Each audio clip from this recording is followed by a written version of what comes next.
In the neon-lit corridors of modern existence, where screens flicker with ceaseless stimuli and the cacophony of digital noise drowns the whispers of the soul, a silent epidemic festers a castration not of flesh, but of spirit.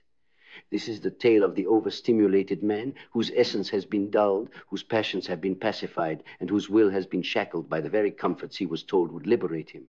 Carl Jung once warned that the most terrifying thing is to accept oneself completely. Yet, in a world where acceptance is outsourced to likes and shares, where identity is curated rather than discovered, the modern man has become a stranger to himself. He scrolls endlessly, seeking validation in the void, anesthetizing his discontent with digital opiates, unaware that each swipe further distances him from his own psyche.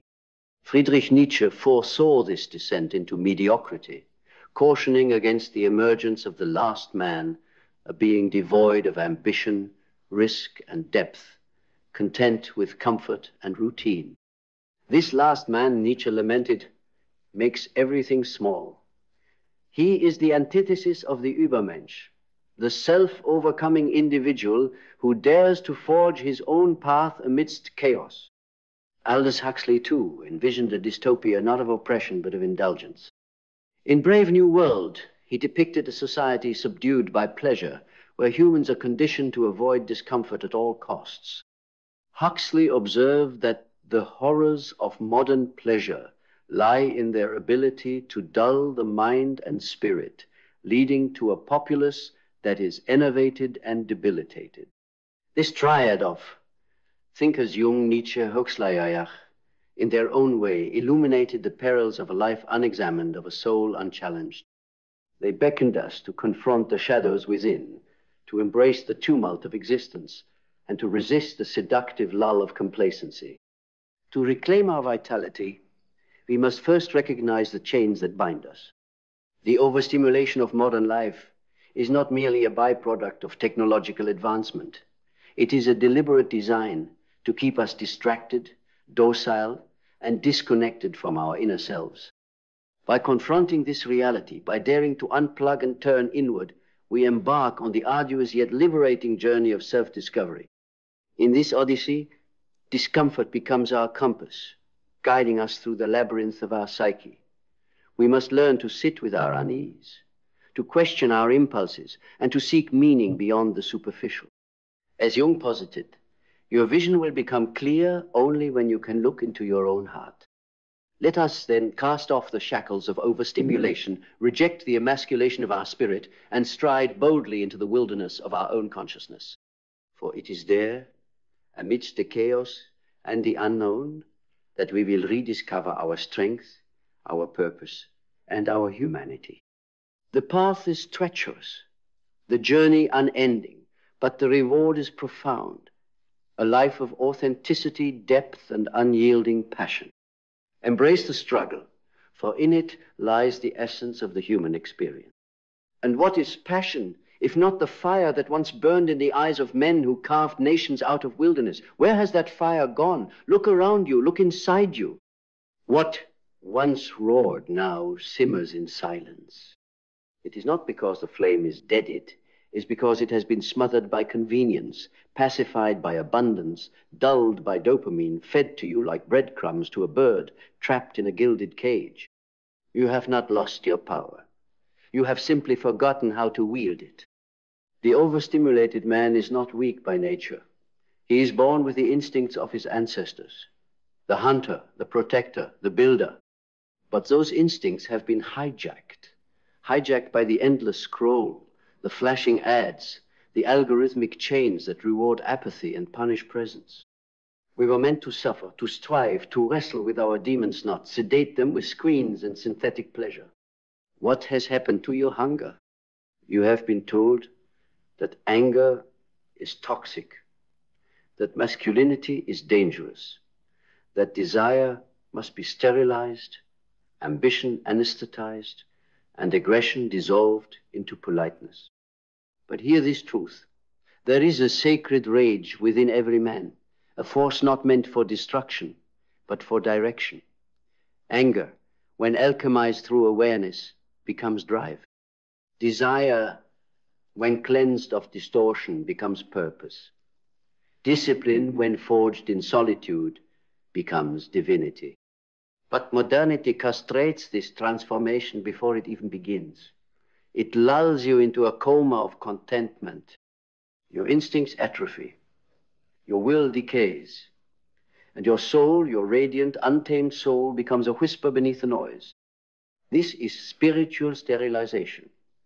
And it is the most dangerous form of slavery. The world no longer needs more tame men.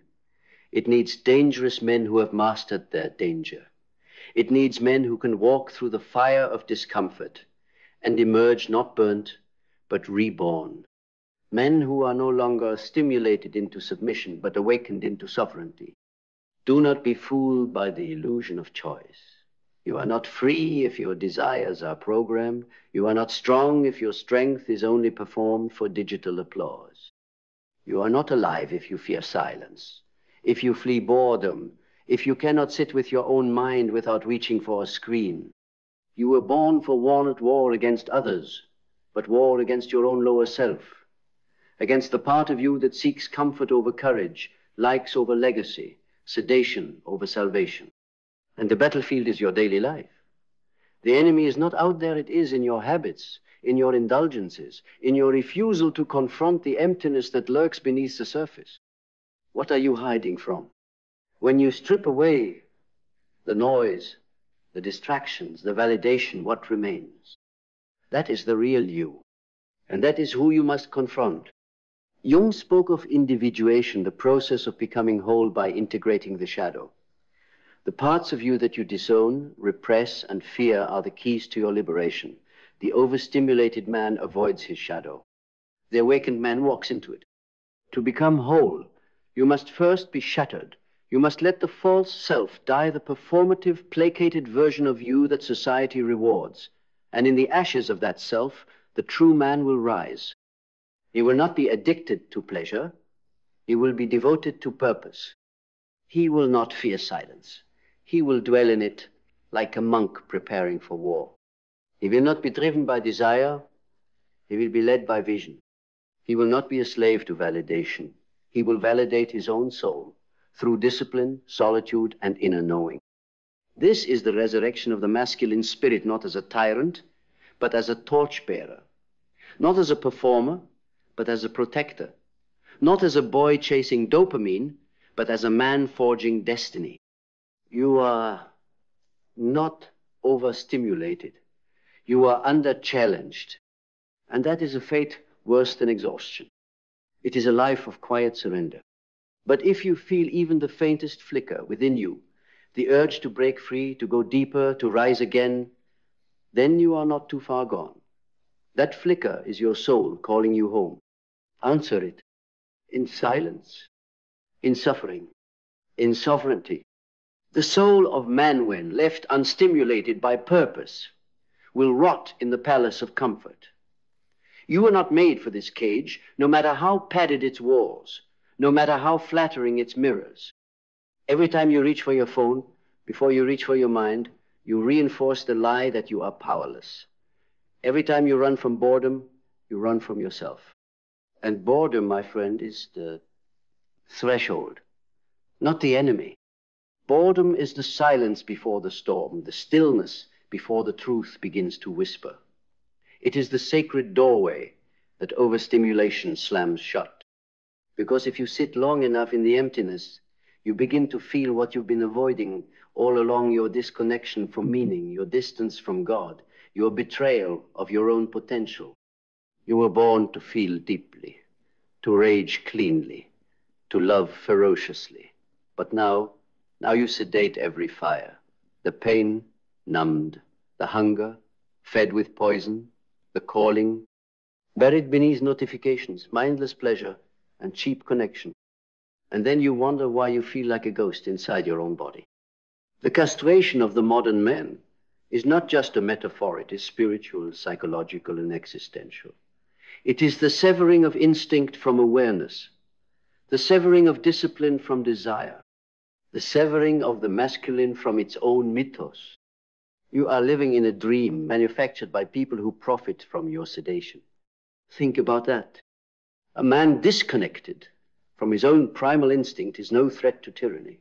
He's manageable, predictable, passive. That's what overstimulation does. It keeps the lion in the zoo fat and forgetful of the hunt. But deep in your bones, the lion still breathes. And the moment you starve the noise, the moment you remove the synthetic stimuli from your life, is the moment you'll hear the growl again. Faint, ferocious, familiar. That is your true nature. But to hear it clearly, you must return to silence, to stillness. You must build what Jung called a conscious relationship with the unconscious. Not suppress your shadow, but engage it. Not escape discomfort, but study it. Every impulse you feel to run, to scroll, to binge, to click is a gate, a portal into a deeper question. What am I distracting myself from? What do I fear in the silence? Who would I be without all this noise? These are not questions for the weak. They are rites of passage. To walk this path is to shed everything you were taught was necessary and to reclaim what was always sacred. It is not asceticism, it is power. It is not withdrawal, it is war. A war against everything artificial that has infested your instincts and claimed your masculinity. It is time to stop managing your soul like a to-do list. Let it roar again. Let it suffer so it can stretch. Let it fast so it can feast on what is real. Let it be alone so it can remember the sound of its own heartbeat. That is how you uncastrate the spirit, not by adding more, but by subtracting, by burning the distractions to the ground, by facing the void without blinking. And when you do, the world will try to seduce you back into sedation. It will call you extreme, rigid, dangerous. Let it, because that is the price of reclaiming your sovereignty. You will be misunderstood, laughed at, feared, but beneath the mockery, they will sense something they've lost. Power. You will walk into rooms, and people will feel it before you speak a presence that cannot be bought, cannot be copied, and cannot be distracted. That presence is your birthright, but only if you are willing to reclaim it, not through comfort, but through confrontation. You are not meant to be entertained. You are meant to be initiated. This is your initiation. This is the rebirth of the primal, the spiritual, the sacred masculine. Welcome to the silence. Now listen. Listen, because in the silence your soul begins to speak the language you forgot. It does not speak in likes. It does not whisper through screens. And it does not stutter in the presence of artificial light. It speaks through symbols, instincts, dreams. It speaks in your restlessness, in your insomnia, in your quiet resentment of a life that looks fine but feels hollow. Jung called this the return of the repressed, the parts of your soul that you buried under busyness and digital distractions, now rising back up, demanding attention, refusing to be silenced. You don't need another app. You need an exorcism, a soul retrieval, because the overstimulated man is not merely distracted, he is possessed. Possessed by every false god offered to him, convenience, pleasure, status, aesthetics. And every time he bows to these gods, his psyche fractures a little more. The self, the true self, becomes obscured by performance. But the truth is this: a man who cannot sit alone in a room with his own thoughts is already owned, already defeated. Solitude is not loneliness. Solitude is sacred. It is the crucible where the noise is burned off and only the essential remains. That is why the ancients retreated to the wilderness, why prophets heard God in caves, why warriors sought vision in isolation, not to escape life, but to confront it without interference. When was the last time you confronted your life without distraction? When was the last time you fasted not just from food, but from dopamine? From validation? From stimulation? That fasting is where the fire is rekindled. That absence is where the masculine is reawakened. Because in the overstimulated world, attention is the new currency, and the man who controls his attention controls his kingdom. But the man whose attention is scattered, he becomes a puppet, yanked around by every advertisement, every trend, every false urgency. He becomes useful to others, but useless to himself. And that, brother, is the ultimate tragedy.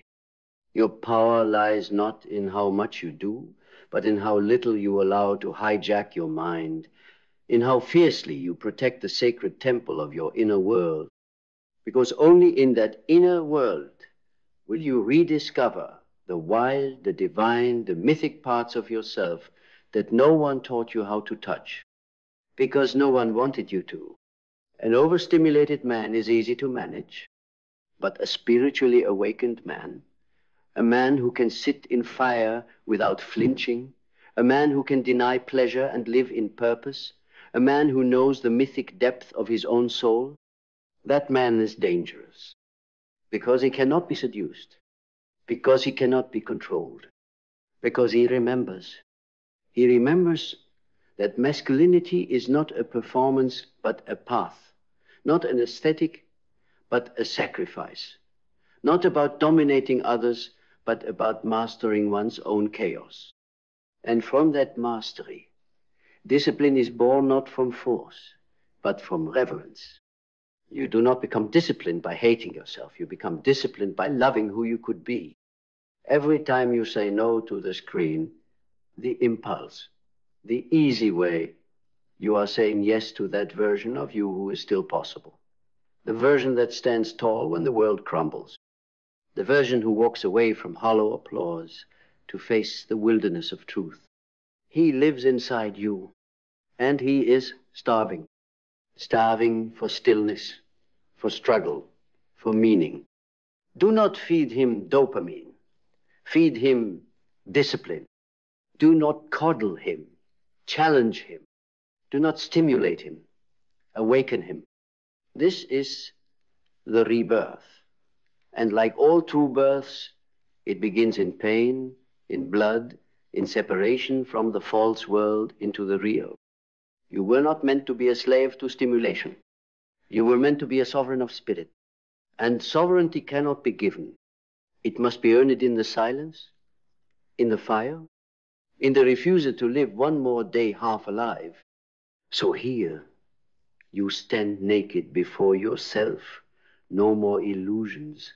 No more excuses, just the raw truth pulsing in your chest. You have been living beneath yourself, not because you are weak, but because you were sedated, conditioned to forget, programmed to obey, taught to trade your fire for comfort, your instincts for algorithms, your inner voice for the opinions of others. But now the veil has been lifted. You have seen the machine end, you have felt the ache of your own unexpressed power.